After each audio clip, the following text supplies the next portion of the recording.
Hello friends, in this video we are going to set up the first string boot application Hello World. So in this we will cover a starter, auto configuration and embedded tomkits, and we will install the required application and we will see. So first of all you have to install the JDK 25. You will go here on this link, you will click and you will install this Windows 64 installer. You will click here, it will be downloaded and it will be downloaded here in the program file Java. In the program file Java, you will see here when you will go in the C drive, you will have the program file, and inside the program file there is a Java directly. Inside that it will be installed. Now next what you have to do is you have to install the IntelliJ Community Edition. You will write this, download and install IntelliJ Community Edition, and you will click here download IntelliJ ID. It will show a page, and here you can download according to your system, but this is the default one you have to download, and you will install it also. After that you will go here start.spring.io. Here we will create our application, a Spring Boot application. So first one we will select the language Java. Our project is Maven, which is for build, and here we will keep the Spring Boot as it is 4.1.0. Here I will keep as example. Here I will give hello. Our project name will be the hello. Now our package is hello.example.hello. So next thing is we want jar file packaging.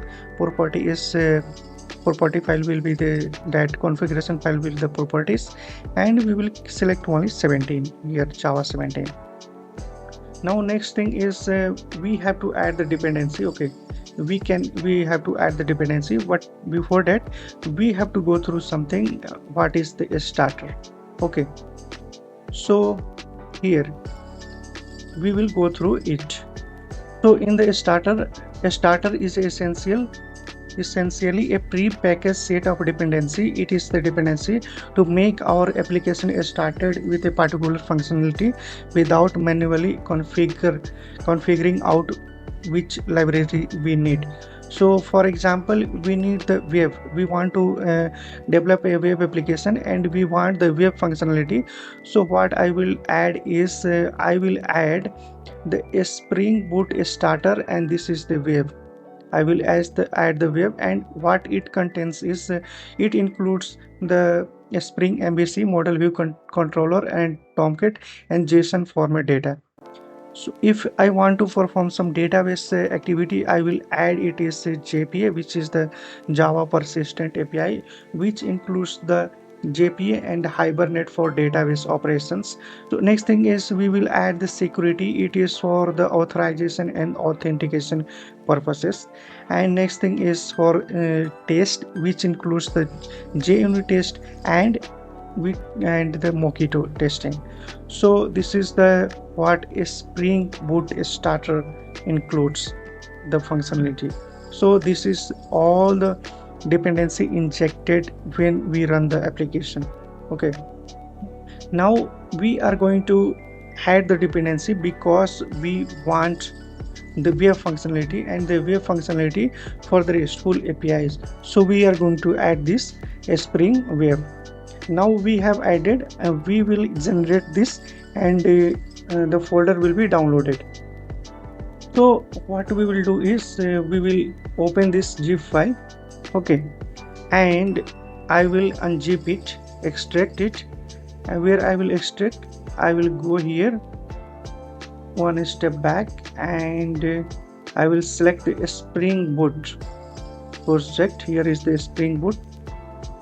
I will select and extract it, and our hello is extracted here.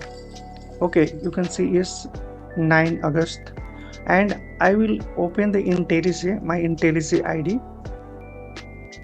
Once it will open, I will open the folder and we will see our project. We have opened our IntelliJ ID.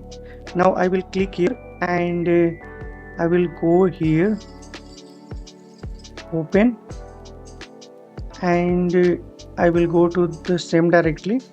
I will select this and I will select this folder and open in new tab. Yeah, trust it. It will take some time to resolve the dependency that checked. Dependency has been resolved. I will explain this src main, and this is the Java, and this is our main folder in which we will create our services, components, controller, and repository.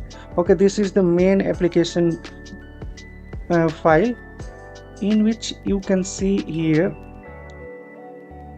this is the main application which contains the main method. From when our application start, it will start with the main method while executing this class.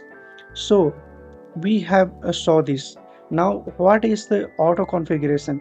This Spring Boot application annotation contains three annotations. We will see here it contains the three annotation. When one is enable auto configuration, one is component scan, and one is configuration. Okay, so we don't have to include this enable auto configuration annotations on our class. This annotation, a Spring Boot application annotation, includes these three annotations. Now I will write one system.out.println hello world. Hello world. And I will save it, and I will right click on this, how we can run our application. I will click here and I will run our application, and we will see what happens. So our application is starting. Okay, you can see our Tomcat is initialized with the root 8080 starting this service, and our application Tomcat is started on port number 8080. Started hello application in 3 point, and it has been printed. So we have created our application, a Spring Boot hello application. We have printed it, and the next stage we will see what is the dependency injection and the life cycle of the beans, and next we will create our first REST controller. So if you are new to this channel, please subscribe and hit the like button. And also if you have any question regarding this, and if you are facing any issue while installing the JDK, while installing the IntelliJ, please say comment. I will help you to resolve those problems. Thank you for watching.